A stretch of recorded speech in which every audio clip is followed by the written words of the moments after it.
नमस्ते दोस्तों, आपका अपने यूट्यूब चैनल एग्जाम रूम में आपका हार्दिक स्वागत है। देखिए दोस्तों, सीजीसी ने पीएचडी में एडमिशन लेने के लिए नया नोटिफिकेशन यहाँ पर जारी कर दिया है, जिसके वीडियो में हम इस वीडियो में बात करने वाले हैं। देखिए एक एक डिटेल के बारे में इस वीडियो में जानेंगे कि कब से फॉर्म स्टार्ट होने वाले हैं, कब तक उसकी लास्ट डेट होने वाली है, इसकी एलिजिबिलिटी क्या है, कौन से सब्जेक्ट में कितनी सीट यहाँ पर आपकी होने वाली है।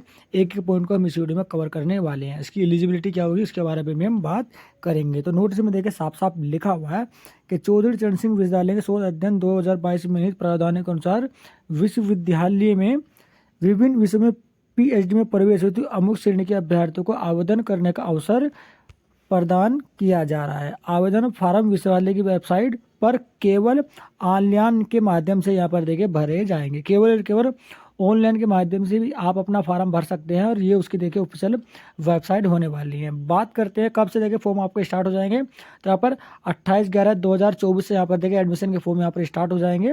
और देखिए अंतिम तिथि क्या होने वाली है, वो आपकी 2/12/2024 यहाँ पर होने वाली है।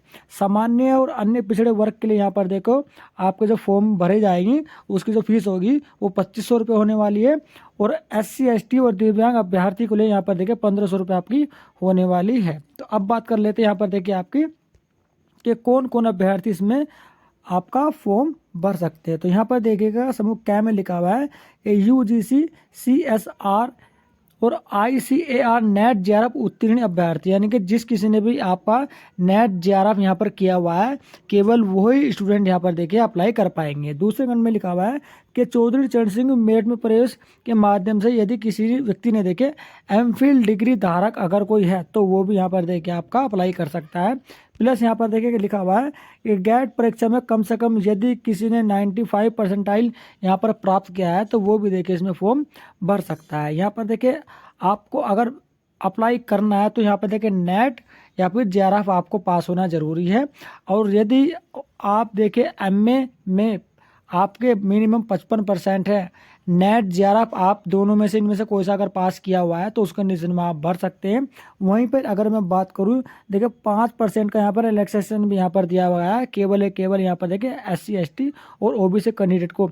यदि आपके SC ST और OBC कैंडिडेट कैटेगरी में आप आते हैं तो आपके MA में यानी कि पोस्ट ग्रेजुएशन में आपके 50% है तो आप इसमें फॉर्म भर सकते हैं। प्लस नेट या JRF आपने पास किया हुआ भी होना चाहिए। दोस्तों इसमें देखिए पूरी डिटेल यहाँ पर लिखी हुई है। इसमें देखिए मैं आगे आपको बता देता हूँ कि इसमें लिखा हुआ है कि PhD में प्रवेश हेतु संबंधित विषय में परास्नातक उपाधि होना आवश्यक है। परास्नातक यानी कि आपका पोस्ट ग्रेजुएशन यहाँ पर होना चाहिए।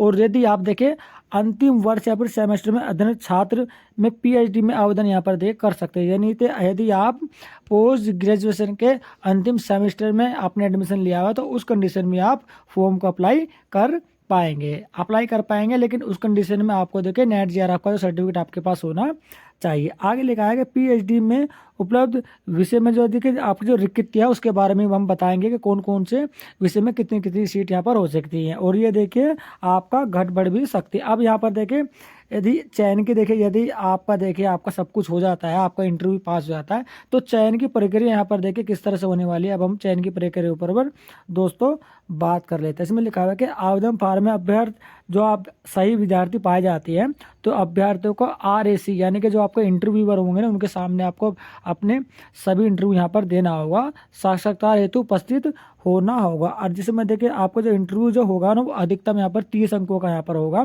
और अभ्यर्थी को साक्षात में प्राप्त अंकों के आधार पर यहाँ पर आपकी देखो मेरिट बनाई जाएंगे। यानी 30 अंकों का देखिए आपका इंटरव्यू होगा और इंटरव्यू के आधार पर यहाँ पर देखिए आपकी मेरिट यहाँ पर बनाई जाने वाली है जो PhD में प्रवेश हेतु चयन का आधार मानी जाएगी। यानी इंटरव्यू के जितने भी अंक वहाँ पर मिलेंगे उसके आधार पर आपकी मेरिट लगाई जाएगी। अब देखिए इसमें लिखा हुआ है कि ऐसे अभ्यर्थी जो 12 इससे अधिक अंक प्राप्त करेंगे वही PhD में प्रवेश हेतु अर्ह माने जाएंगे। यानी कि 12 या फिर इससे ऊपर का अगर आप प्राप्त करते हैं तो ही आप अर्ह माने जाएंगे। यदि आप 11 से नीचे करते हैं तो आपको फेल डिक्लेयर कर दिया जाएगा। दोस्तों आगे इसमें लिखा हुआ है कि JRF हेतु अर्ह अभ्यर्थियों को अन्य श्रेणी के अभ्यर्थियों के ऊपर प्राथमिकता दी जाएगी। सपोज करिए यदि कि एक व्यक्ति ने नेट पास किया हुआ है, एक व्यक्ति ने जीआरएफ पास किया हुआ है और दोनों के 12-12 अंक हैं और एक सीट यहाँ पर खाली है, तो यहाँ पर जिस किसी ने भी यहाँ पर देखे जीआरएफ किया होगा ना, उसको वो सीट दे दी जाएगी। यानी कि फर्स्ट प्रायोरिटी जो है, जो प्राथमिकता है,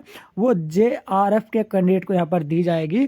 पहले उन्हीं से सीटें भरी जाएंगी और यदि कोई सीट खाली रह जाती है तो उस कंडीशन में नेट पास अभ्यर्थी यहाँ पर आपका अप्लाई, यानी कि उसे दोबारा लिया जा सकता है। केवल उन्हीं को नेट यहाँ पर देखें उत्तीर्ण होगा। अब इसमें आगे देखिए इंपॉर्टेंट पॉइंट लिखा हुआ है। अब बहुत सी कंडीशन में क्या होता है कि दो अभ्यर्थी हैं, दोनों में नेट पास किया हुआ है और दोनों के 12-12 अंक है, तो उस कंडीशन में यानी कि कभी कभी ऐसा भी होता है ना, आपका दोनों ने नेट पास किया हुआ है और दोनों के 12-12 अंक है, सीट केवल एक ही खाली है, तो उस कंडीशन में क्या होगा, उस कंडीशन में यहाँ पर देखिए क्या होगा, उसमें बता देता हूँ। इसमें लिखा हुआ है कि साक्षरता में बराबर अंक होने की दशा में जिस अभ्यर्थी के परास्नातक में अधिक अंक हो गए, यानी कि यदि पोस्ट ग्रेजुएशन में आपके ज़्यादा अंक होंगे तो उसको प्राथमिकता दी जाएगी, और यदि आपके पोस्ट ग्रेजुएशन में भी अंक समान है, देखिए इसमें लिखा है परास्नातक में भी बराबर प्रतिशत होने पर यहाँ पर देखिए 10+ यानी कि आपका जो इंटर के अंक है उनके आधार पर भी आपको दिया जाएगा। अब इसमें आगे देखिए, इसमें कुछ उन्होंने था सीट घट बढ़ सकती हैं, वो देखिए बात अलग है। अब हम बात कर लेते हैं आपकी कि सीट कितनी कितनी है। तो सीट का यहाँ पर देखिए साफ साफ यहाँ पर लिखा हुआ है कौन से सब्जेक्ट में आप एडमिशन के लिए अप्लाई कर सकते हैं और कितनी कितनी सीटें यहाँ पर दी गई हैं। इसमें एक बार आप अच्छे से नज़र डाल लीजिएगा दोस्तों, ठीक है। ये देखिए पूरा का पूरा मैं आपको एक बार दिखा देता हूँ। ये पूरी शीट यहाँ पर दी हुई है, साहब एक बार अच्छे से चेक कर लीजिएगा। तो देखिए टोटल 26 सीटों पर यहाँ पर पीएचडी में एडमिशन के लिए अप्लाई यहाँ पर किया गया है। सबसे ज़्यादा सीटें जो इस नोटिस में दिखाई गई हैं वो केमिस्ट्री में हैं। 300 सीटें यहाँ पर देखिए अभी केमिस्ट्री में। यदि आप पीएचडी केमिस्ट्री से करना चाहते हैं तो मुझे लगता है आपको आराम से सीएस यूनिवर्सिटी में यहाँ पर देखिए एडमिशन आपका हो सकता है। बाकी अन्य सब्जेक्ट अभी रह गए हैं, में भी हो सकता है उसके ऊपर एक अलग से नोटिस यहाँ पर सीएस यूनिवर्सिटी जारी करेगा, और जब भी वो जारी करेगा तो उसकी इन्फॉर्मेशन हम अपने यूट्यूब चैनल एग्जाम रूम के माध्यम से सबसे पहले दोस्तों आपके साथ शेयर कर देंगे। तो वीडियो कैसा लगा, वीडियो को लाइक करें, हमारे यूट्यूब चैनल को सब्सक्राइब जरूर कर देगा। आपके मन में कोई डाउट हो, कोई ऐसी क्वेरी हो जो इस नोटिफिकेशन के माध्यम से आपकी जो अभी तक सोल्व नहीं हुई है, तो आप कमेंट बॉक्स में कमेंट कर दीजिएगा, तो उसे भी हम आंसर आपका कर देंगे दोस्तों। तो चलिए चलते हैं और जल्दी मिलते हैं अपनी नेक्स्ट वीडियो में इसी तरह के एक लेटेस्ट इन्फॉर्मेशन के साथ।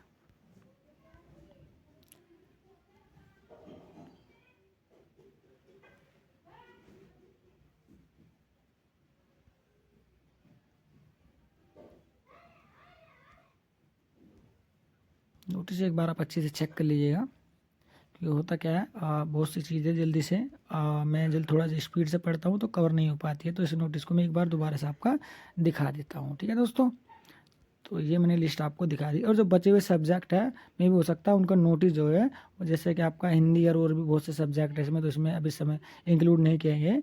जब भी कोई दूसरा नोटिस आएगा तो उसकी इन्फॉर्मेशन मैं अपने यूट्यूब चैनल के माध्यम से आपको शेयर कर दूंगा दोस्तों।